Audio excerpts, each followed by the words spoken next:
Good morning all of you. Welcome to my YouTube channel education Rath. साथियों, आज आप लोगों की क्लास है हिंदी पेडागोजी की मोस्ट इम्पोर्टेंट क्लास है। प्रीवियस ईयर के क्वेश्चन है, आए हुए एग्जाम में क्वेश्चन है। तो चलते हैं क्वेश्चन पे। पहला क्वेश्चन है आपकी स्क्रीन पर। भाषा सीखने की कौन सी विधि मातृभाषा को मध्यस्थ बनाए बिना दूसरी भाषा को सीखने में सहायक होती है? फर्स्ट ऑप्शन है अनुवाद विधि, सेकेंड ऑप्शन द्विभाषीय विधि, थर्ड ऑप्शन अप्रत्यक्ष विधि, फोर्थ है प्रत्यक्ष विधि। इन्होंने कहा है कि भाषा सीखने की कौन सी विधि मातृभाषा के मध्यस्थ बनाए बिना दूसरी भाषा सीखने में सहायक होती है। तो इसका राइट आंसर हो जाएगा प्रत्यक्ष विधि। प्रत्यक्ष विधि, ठीक है। D will be the right answer. Next question आपके स्क्रीन पर है। भाषा शिक्षण में खेल का सर्वाधिक महत्वपूर्ण स्थान है क्योंकि, ये मोस्ट इम्पोर्टेंट क्वेश्चन लिख लेना। क्योंकि फर्स्ट ऑप्शन है भाषा शिक्षक को कम श्रम करना पड़ता है, सेकेंड खेल भाषा को विस्तार देते हैं, थर्ड खेल में आनंद आता, फोर्थ खेल में शारीरिक विकास होता। तो भाषा शिक्षण में खेल का सर्वाधिक महत्वपूर्ण स्थान है क्योंकि खेल भाषा को विस्तार देता है या देते हैं। तो second will be the right answer. Next question पे चलते हैं। Question number third. पठन पाठन के अंत में ऐसे अभ्यास एवं गतिविधियां हों जो सरल भाषा वाले हों। सेकेंड ऑप्शन बच्चों को स्वयं कुछ करने और सीखने का अवसर प्रदान करें। थर्ड है केवल पाठ से ही संबंधित हो। और फोर्थ है पाठ पर बिल्कुल आधारित ना हो। तो थर्ड का आंसर क्या हो जाएगा? थर्ड का आंसर हो जाएगा we will be the right answer. बच्चों को स्वयं कुछ करने और सीखने का अवसर प्रदान करें। नेक्स्ट क्वेश्चन पे चलते हैं। Question number four.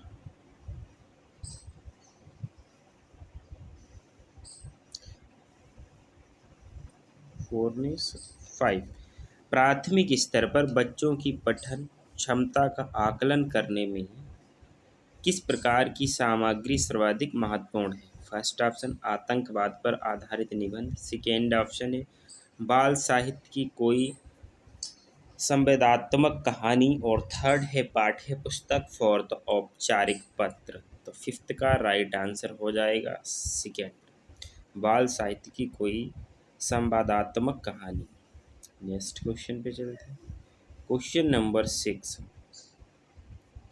भाषा सीखने सिखाने के संदर्भ में गृह कार्य का उद्देश्य होता है।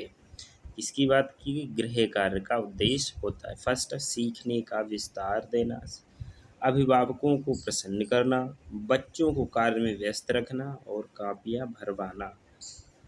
तो सिक्स का आंसर क्या होगा?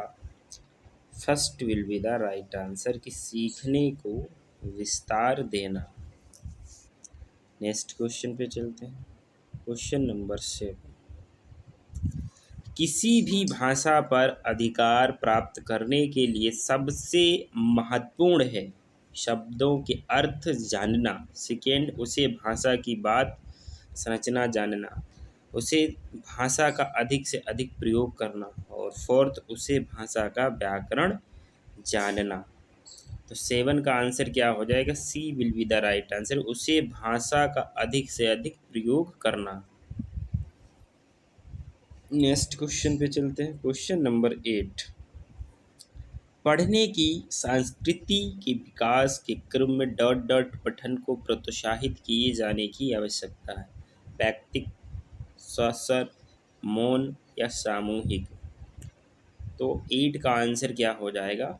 व्यक्तिक, ठीक है। यानी first will be the right answer. Next question पे चलते। Question number 9।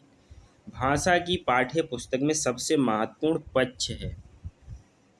मोस्ट इम्पोर्टेंट लिख लेना है क्वेश्चन। भाषा की पाठ्य पुस्तक में सबसे महत्वपूर्ण पक्ष है।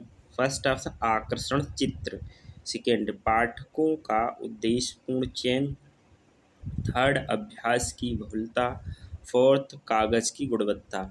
यानी 9 का second will be the right answer हो जाएगा, पाठकों का उद्देश्यपूर्ण चयन। नेक्स्ट क्वेश्चन पे चलते हैं। पहली कक्षा में प्रवेश लेने से पहले आमतौर पर बच्चे पठन लेखन में दक्ष होते हैं। फर्स्ट ऑप्शन है 100 अभिव्यक्ति जानते, सेकेंड भाषा के व्याकरण नियम जानते, थर्ड तोतलाकर बोलते हैं, और फोर्थ तीन ऑप्शन है, इसी में बता दीजिए तीन में कौन सा। तो first will be the right answer हो जाएगा। नेक्स्ट क्वेश्चन पे चलते हैं। क्वेश्चन नंबर 11, प्राथमिक स्तर पर पढ़ने की क्षमता का आकलन करने की दृष्टि से सबसे अधिक महत्वपूर्ण, ये भी मोस्ट इम्पोर्टेंट है। फर्स्ट ऑप्शन विराम चिन्हों का ज्ञान, पढ़ने में प्रवाह, थर्ड अर्थ का निर्माण, फोर्थ वर्णों की पहचान। तो प्राथमिक स्तर पर पढ़ने की क्षमता का आकलन करने की दृष्टि से सबसे अधिक महत्वपूर्ण क्या है? विराम चिन्हों का ज्ञान, या पढ़ने में प्रवाह, या अर्थ का निर्माण, या वर्णों की पहचान। तो इसमें आ जाएगा अर्थ का निर्माण, C will be the right answer. Next question, प्राथमिक स्तर पर बच्चों की भाषण क्षमताओं का विकास करने का अर्थ है। फर्स्ट ऑप्शन भाषिक संरचनाओं पर अधिकार, सेकेंड भाषा प्रयोग की कुशलता पर अधिकार, थर्ड भाषा अनुकरण की कुशलता पर अधिकार, फोर्थ भाषिक नियमों पर अधिकार। तो 12 का क्या हो जाएगा? C will be the right answer हो जाएगा, भाषा अनुकरण की कुशलता पर अधिकार। नेक्स्ट क्वेश्चन पे चलते। क्वेश्चन नंबर 13, व्याकरण शिक्षण की आगमन विधि की विशेषता है। आगमन, पहले नियम बताना, सेकेंड पहले नियम का विश्लेषण करना, पहले मनोरंजक गतिविधियां कराना, पहले उदाहरण प्रस्तुत करना। तो समझिएगा, आगमन क्या है? आगमन और निगमन दो ही होते हैं, आगमन और निगमन, ठीक है। आगमन में क्या होता है? पहले उदाहरण दिया जाता है, बाद में नियम। ऐसे याद करना, नी से निगमन यानी नियम, नी से नियम बाद में उदाहरण। तो निगमन आया जहाँ वहाँ पहले नियम आएगा, बाद में उदाहरण आएगा। आगमन पहले उदाहरण बाद में नियम। तो इसका D will be the right answer हो जाएगा, पहले उदाहरण बाद में नियम। नेक्स्ट क्वेश्चन पे चलते हैं।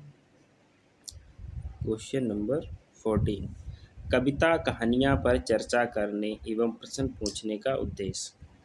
भाषा की विभिन्न कठिनाइयों का अनुभव करना, सेकेंड कल्पनाशीलता का पोषण करना मात्र, थर्ड भाषा सीखने का आकलन करना मात्र, साहित्य के प्रति रुचि, बच्चों की रुचि जागृत करना। तो 14 का D will be the right answer, साहित्य के प्रति रुचि, बच्चों की रुचि जागृत करना। नेक्स्ट क्वेश्चन पे चलते। क्वेश्चन नंबर 15, भाषा का अस्तित्व एवं विकास डॉट डॉट के बाहर नहीं होता है। फर्स्ट ऑप्शन परिवार, सेकेंड साहित्य, थर्ड ऑप्शन समाज, फोर्थ ऑप्शन विद्यालय। तो क्या राइट आंसर? समाज आ जाएगा, समाज के बाहर नहीं होता, यानी C will be the right answer. तो वीडियो कैसी लगी? वीडियो अच्छी लगी लाइक से सब्सक्राइब करना बिल्कुल। जय हिंद, जय भारत।